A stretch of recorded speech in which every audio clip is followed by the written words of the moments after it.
Fala, nação atleticana, tudo bem com vocês? O meu nome é Luiz, sejam bem-vindos ao canal Palavra Atleticano. E no vídeo desse domingo a gente vai falar sobre como o título do São Paulo na Copa do Brasil interfere nos objetivos que o Atlético Paranaense tem na temporada. Então fiquem comigo que logo depois da vinheta a gente volta para falar tudo sobre esse assunto.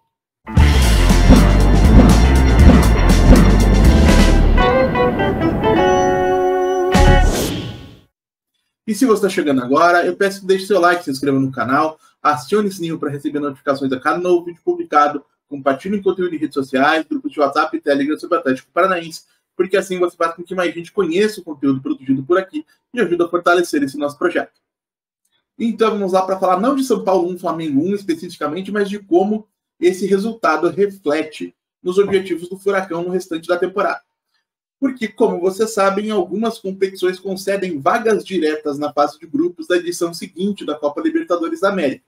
No cenário do Campeonato Brasileiro, do calendário brasileiro, desculpem, a gente tem a Copa do Brasil, e no cenário do futebol sul-americano, a gente tem a Copa Sul-Americana e a Copa Libertadores da América, cedendo vagas aos seus campeões.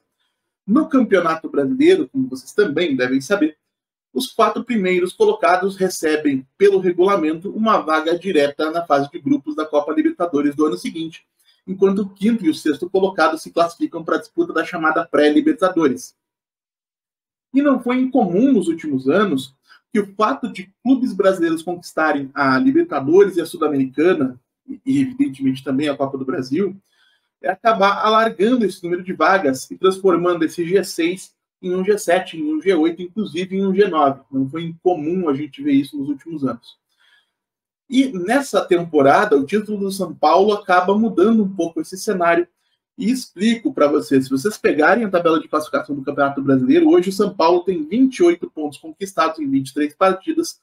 Esse jogo atrasado, salvo engano, é contra o Curitiba.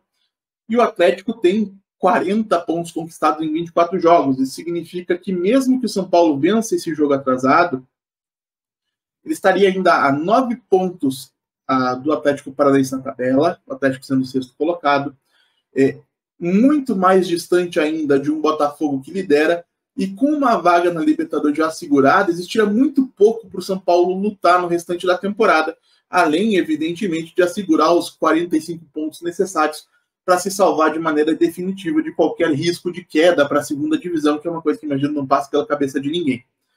Para o Atlético, talvez, fosse mais interessante um título do Flamengo, porque o Flamengo, tendo os mesmos 40 pontos do Atlético, sendo o 7º colocado pelos critérios de desempate, a gente assumindo que a torcida do Flamengo vem pressionando por melhores resultados, o Flamengo tem um elenco tecnicamente muito competente, o Flamengo teria uma chance real de terminar à frente do Atlético na tabela, embora a gente torça para que isso não aconteça, e terminando à frente do Atlético na tabela, poderia sim aumentar o G6 para um G7. E aí a gente ficaria na espera de uma definição sobre Libertadores e Copa Sul-Americana. Na Libertadores, a gente tem o Fluminense à frente do Atlético na tabela, disputando uma semifinal contra o Internacional, que da mesma maneira que o São Paulo está muito atrás do Atlético. Então, para o Atlético e para o atleticano isso é terrível, né? A gente teria que torcer para o Fluminense do Diniz, para poder aumentar as nossas possibilidades de uma vaga na próxima Libertadores da América, né, com o título do Flu na Libertadores. Na Sul-Americana, a coisa é um pouquinho mais delicada. Os 2 semifinalistas brasileiros que jogam entre si são Fortaleza e Corinthians. O Corinthians também muito atrás do Atlético, com 30 pontos na tabela de classificação nesse momento. E o Fortaleza já próximo do Atlético, com 38. Então, nesse cenário, se a gente quiser imaginar um aumento do número de vagas na Libertadores via Brasileirão, o ideal seria que ganhasse o Fortaleza. E que o Fortaleza, pro caso de o Fortaleza ultrapassar o Atlético, abrir mais uma vaga, uma vaga na próxima edição da Libertadores. Então, gente, a verdade é que o título do São Paulo, indiretamente, acaba dificultando a missão que o Atlético tem no Campeonato Brasileiro.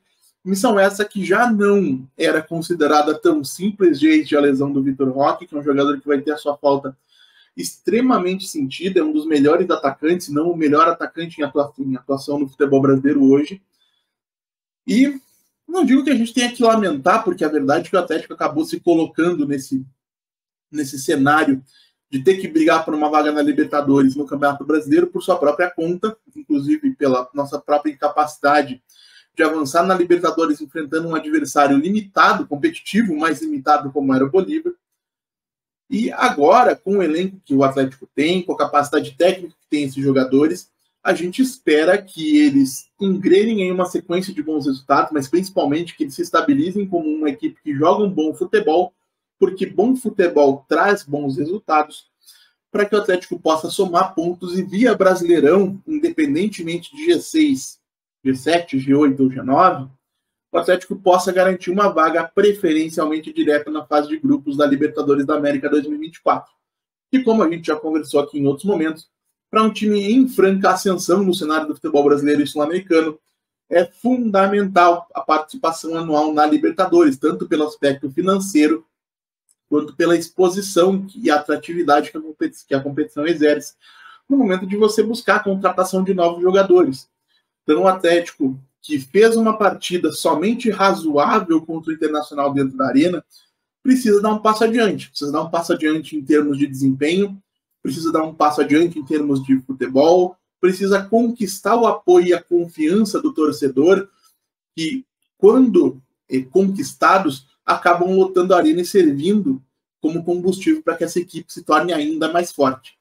Então fica o desafio, né, daqui até o dia 1º de outubro, quando o Atlético volta a campo para enfrentar o Curitiba no Couto Pereira pela 25ª rodada do Brasileirão, para que o Wesley Carvalho consiga realmente criar mais mecanismos, especialmente ofensivos, para essa equipe.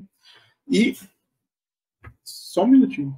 Retomando, para que o Wesley Carvalho possa criar mecanismos, especialmente mecanismos ofensivos, para que o Atlético encontre no campo de ataque a fluidez, a imprevisibilidade, a capacidade de criar e concluir chances de gol que a gente não tem visto nas últimas partidas.